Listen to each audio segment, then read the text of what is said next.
बिस्मिल्लाहिर्रहमानिर्रहीम। अस्सलाम वालेकुम व्यूअर्स, वर्डप्रेस की न्यू क्लास में आपको वेलकम करता हूँ।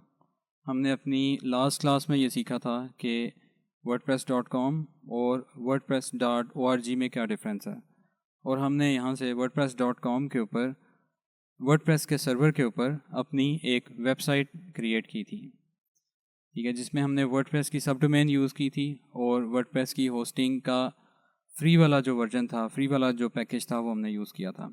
आज की वीडियो के अंदर हम wordpress.org से वर्डप्रेस को अपने सिस्टम में डाउनलोड करेंगे और उसको अपने सिस्टम के अंदर इंस्टॉल करने के लिए वर्चुअल सर्वर को इंस्टॉल करेंगे अपने सिस्टम में। मैंने आपको पहले बताया था कि क्लाइंट सर्वर आर्किटेक्चर के अंदर हमारी जो वेबसाइट है वो सर्वर के ऊपर चलती है, तो हमारा जो कंप्यूटर है ये सर्वर तो नहीं है, ये हमारा क्लाइंट है। तो अगर हमें वर्डप्रेस को चलाना है, ठीक है, तो हमें सर्वर की ज़रूरत पड़ेगी जिसे वर्चुअल सर्वर बोलते हैं, और उन सर्वर्स के अंदर हमारा जैम्प आ जाता है या वैम्प आ जाता है। तो हम वैम्प को यूज़ करेंगे, डाउनलोड करेंगे और इंस्टॉल करेंगे अपने सिस्टम में wordpress.org से वर्डप्रेस को चलाने के लिए। तो हम wordpress.com पे जाते हैं, wordpress.org पे जाते हैं और यहाँ से वर्डप्रेस को डाउनलोड कर लेते हैं। तो हमने चूंकि ऑलरेडी यहाँ पे डाउनलोड किया हुआ है तो हम इसको ओपन करते हैं। आप ये देख रहे हैं कि 24.9 MB का वर्डप्रेस का सेटअप है और ये जिप फाइल है, ठीक है, हमारे पास यहाँ पे डाउनलोड हो चुका है। इसका जो करंट वर्जन चल रहा है वो 6.5.3 है, ठीक है। और हम इसको चलाने के लिए पहले वैम्प सर्वर को डाउनलोड करते हैं। तो यहाँ पे मैं लिखता हूँ वैम्प,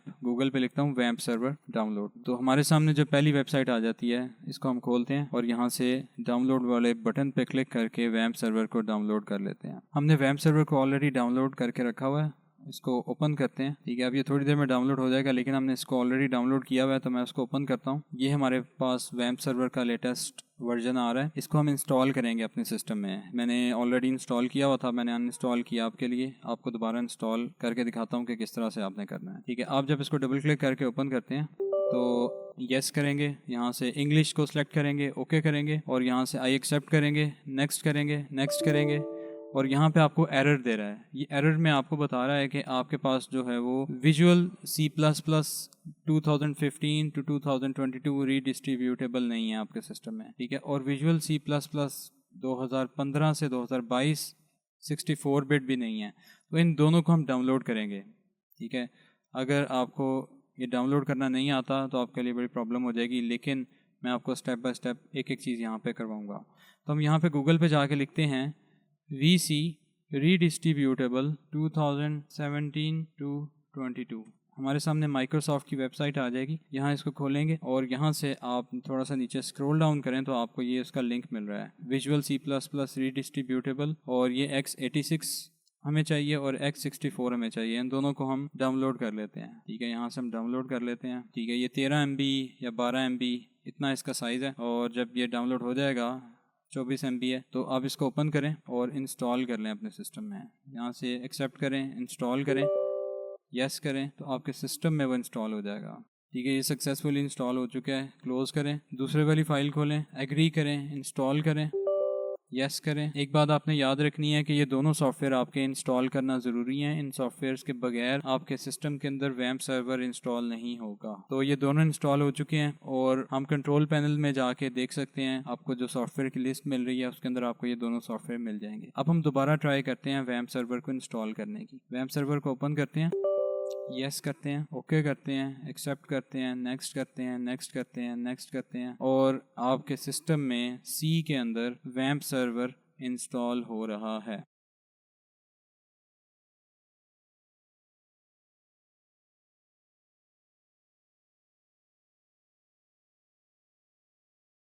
अब आपसे पूछ रहा है कि अगर आपने एज की बजाय डिफ़ॉल्ट ब्राउज़र चेंज करना है तो आप इसको यस करें, तो हम इसको नो कर देते हैं। और टेक्स्ट एडिटर को भी अगर आप चेंज करना चाहें तो यहाँ से यस करें, हम फ़िलहाल इसको नो कर देते हैं और वैम्प के इस सेटअप को कंप्लीट कर लेते हैं। नेक्स्ट करें और फिनिश कर दें। तो हमारा वैम्प सर्वर अब हमारे सिस्टम के अंदर इंस्टॉल हो चुका है।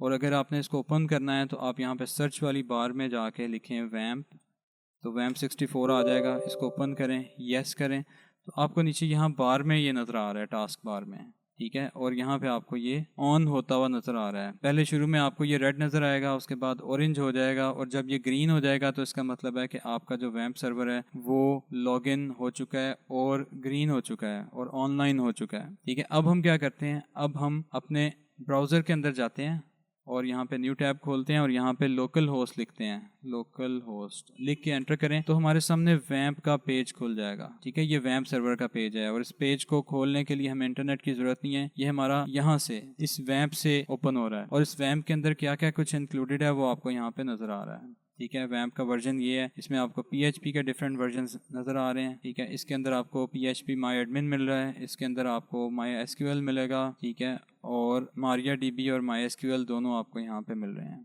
ठीक है, ये सारी सर्विसेज ऑनलाइन हो चुकी हैं इस टाइम। तो ये हमारी आज की वीडियो थी। अगली वीडियो में इंशाल्लाह हम ये सीखेंगे कि किस तरह से हमने वर्डप्रेस को इंस्टॉल करना है अपने वेब सर्वर के ऊपर और किस तरह से उसकी सेटिंग करनी है और किस तरह से अपनी वेबसाइट को हमने स्टार्ट करना है। अपना ख्याल रखिए, टेक केयर, अल्लाह हाफिज़।